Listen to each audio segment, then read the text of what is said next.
আর যে কথাটা বললেন আসলে আমাদের মূল সমস্যায় আসলে যেতে হবে, রুট কজ অ্যানালাইসিস। আজকে এই সমস্যাটা কেন সৃষ্টি হয়েছে আপনারা যদি সবাই জানেন, এই ১/১১ সো কল্ড 1/11 আসলে এটা আনা হয়েছিল আমাদেরকে সহজ করার জন্য।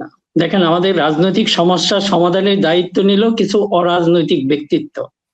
তখন আমরা কিন্তু কোনো কথা বললাম না, আমরা কিন্তু এটা প্রতিবাদ করেছি।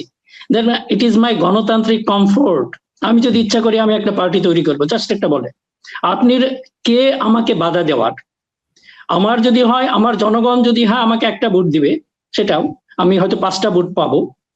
এইটা দেখেন যে প্রথম জায়গায় যে আমাদের বলে গুড়াই গলদ যেটা ছিল, আমরা কিন্তু তখন কথা বলি নাই, রাজনৈতিক সমস্যা সমাধানের ভার দিয়েছি কতগুলি জোকারের হাতে। আমি সত্যি sorry to for my language, এটা ছাড়া বলার উপায় নাই।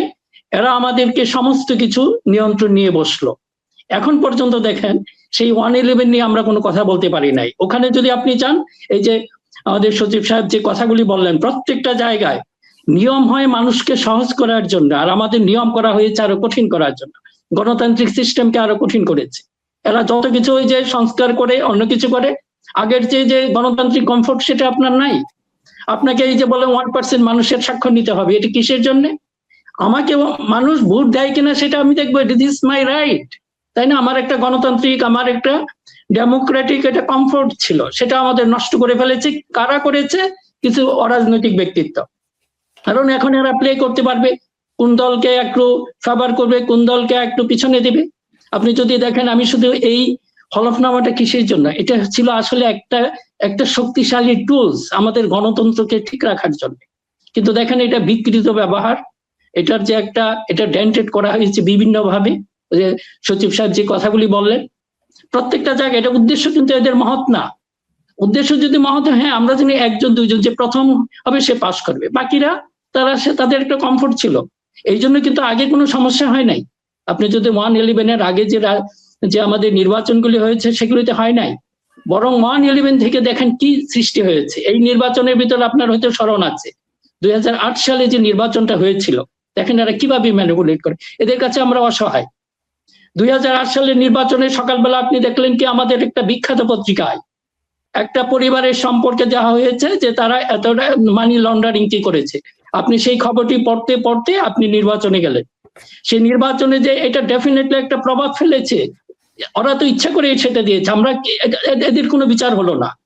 এবং সেই নির্বাচনটাই যে আমাদের পরবর্তীতে যে এই যে ফ্যাসিবাদের জন্ম দিয়েছে, এগুলো নিয়ে আমাদের কোনো কথা নেই।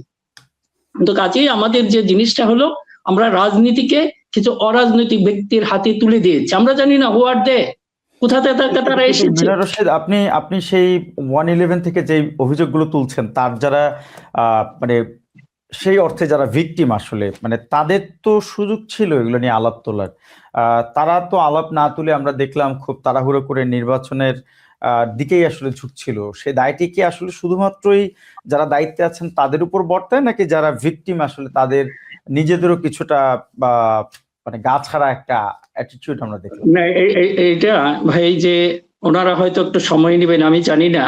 আমি হয়তো থাকলে এটার একটা বিচার হওয়া দরকার ছিল, এটা একটা দায়, কেউ না কেউ দায়ী, সেটা আমরা করি না। এখন হয়তো দেখবেন যে এক ধরনের মাথায় তুলছে, আমরা জানি না যে গ্রুপটাকে মাথায় তুলছে, মাথায় তোলার ভিতরে একটা ঝুঁকি রয়ে গেছে। আপনাকে যে কোনো মুহূর্তে আবার আছাড় মারতে পারে, এই ব্যাপারে একটু খেয়াল রাখতে হবে।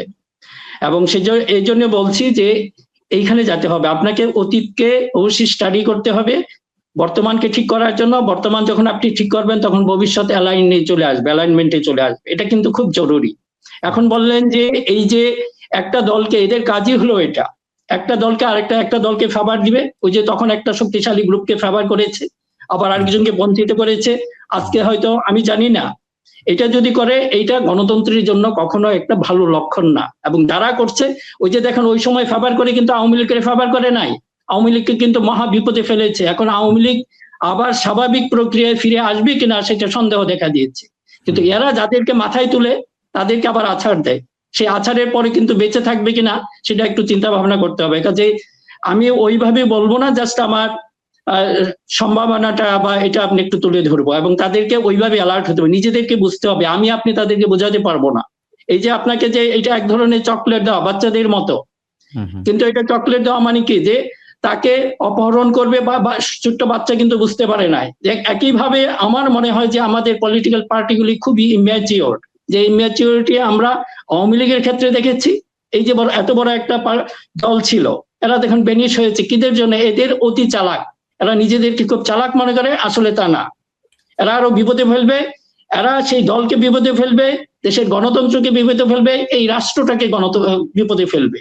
কাজেই এখন এটা অনুরোধ থাকবে যারা আমরা প্রশাসনে বা বিভিন্ন জায়গায় আছি, আপনারা দেশটার দিকে তাকান।